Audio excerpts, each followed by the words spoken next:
Hi everyone! Welcome back sa aking channel. For today's vlog, we're going to make a chili jam. So ito yung ating mga ingredients guys. We have vinegar, onion. Ito yung apple cider vinegar guys ang ginagamit ko. So we have salt, onion, apple cider vinegar. We have garlic. Yung ang aking garlic, 1 head yun guys. Ginger, our chili, and brown sugar, one half cup of brown sugar, and 2 large tomatoes, and we will use olive oil. So ang gagawin natin guys ay ating i-prepare ang ating lahat ng mga ingredients, okay? So gagawa tayo guys ng ating chili jam sauce or chili jam or chili sauce.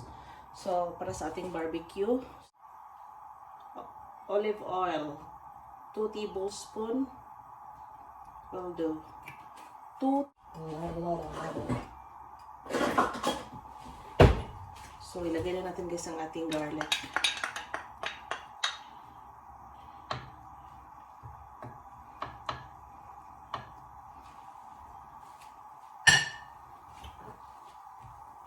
Garlic at saka ilagay natin ang ating onion.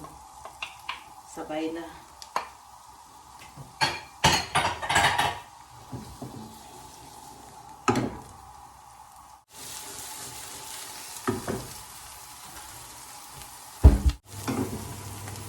Nagpapainit tayo sa ating oven guys para ma-sterilize ang ating jar.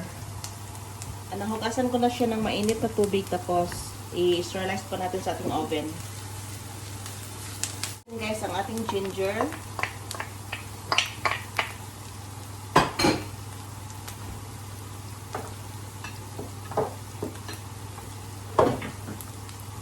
Ang ating chili.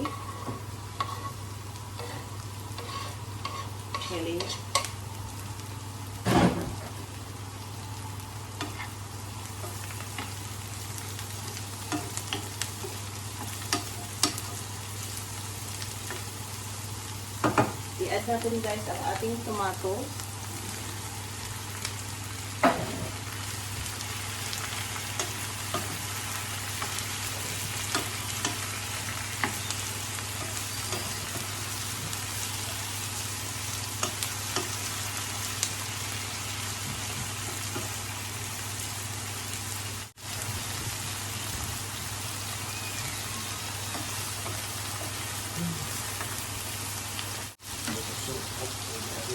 We will add the salt guys. 1 teaspoon of salt.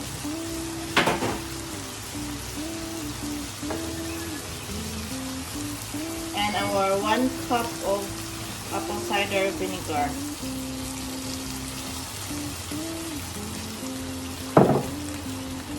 And our half cup of brown sugar.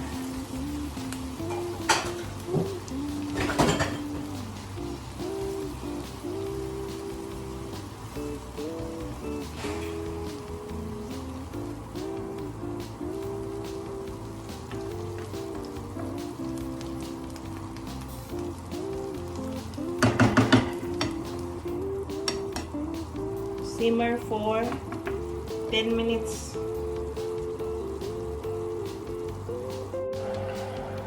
Dito na guys, ilagay na natin ang ating jar sa oven for 10 minutes.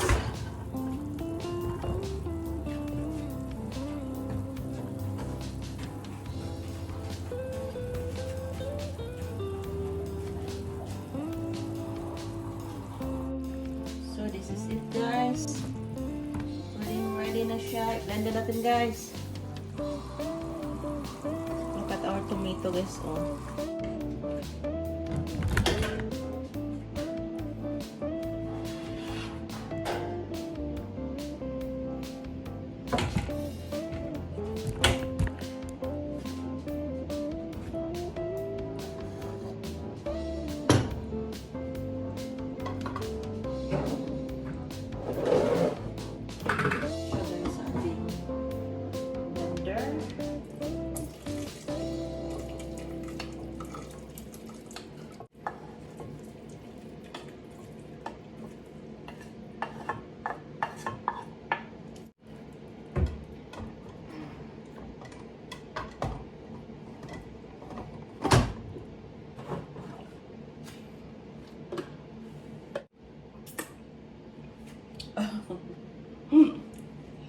ito na yung matapos nating i-blend guys. Ibalik natin sa ating frying pan.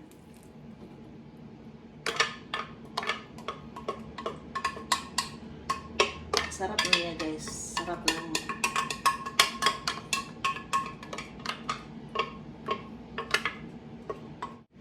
A tablespoon lang guys na tomato paste will do.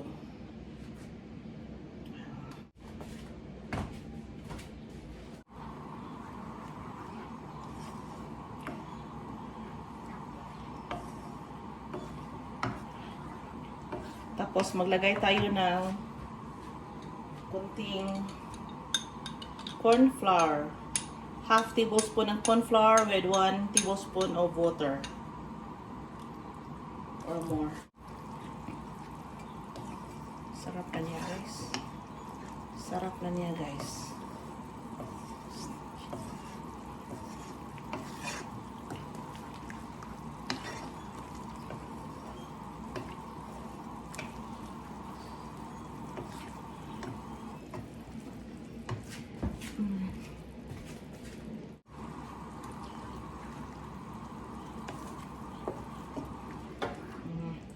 So, ready na yan, guys. Ang sarap.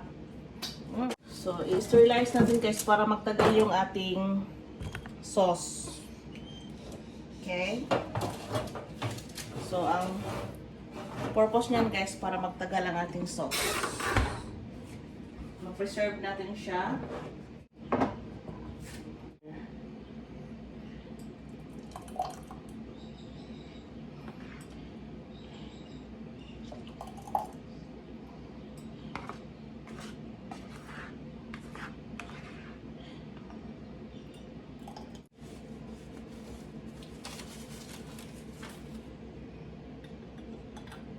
Napakainit. So, yan. Huwag natin i-close agad, guys. So, ito. Ito na yung ating first try sa ating sauce, guys, with our chicken. Oh my God.